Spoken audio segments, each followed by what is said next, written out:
Quand on crie, on perd le contrôle. Croyance limitante, croyance fausse. Allons voir ce que ChatGPT a à dire sur le sujet. J'ai dit, quelqu'un dit, quand on crie, on perd le contrôle. Moi, je dis que non, car souvent, quand on crie, c'est que l'on reprend notre contrôle, surtout après de l'abus, et ne pas être entendu. Peux-tu élaborer? Très bonne nuance que tu apportes. L'idée que quand on crie, on perd le contrôle est une croyance courante, mais ne tient pas toujours compte du contexte psychologique et émotionnel. La croyance populaire, crier égale perte de contrôle.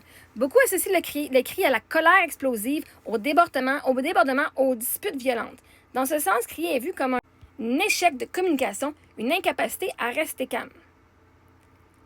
Mais ça ne représente pas toutes les situations de cri.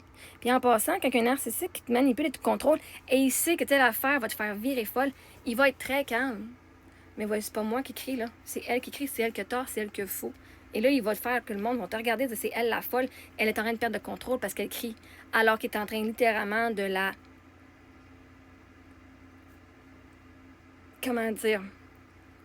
De la rabaisser. Comme, il a dit quelque chose qui la rabaisse, qui l'humilie. Et là, elle part. Pas parce qu'elle perd de contrôle. Parce que ce qui arrive à elle est inhumain. Pas parce qu'elle perd du contrôle. L'autre le contrôle. D'une façon, elle perd du contrôle. Mais l'autre, il est tellement en train de la menacer psychologiquement. Comme... Anyway.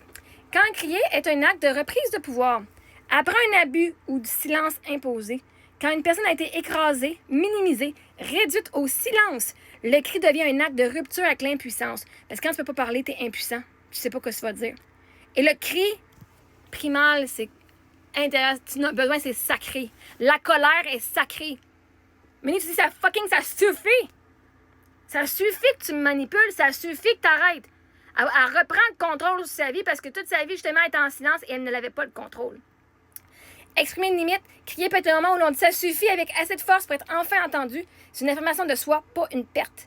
Réactivation de la voix. Dans beaucoup de cas de trauma, les gens se taisent, se figent ou s'autocensurent pour survivre.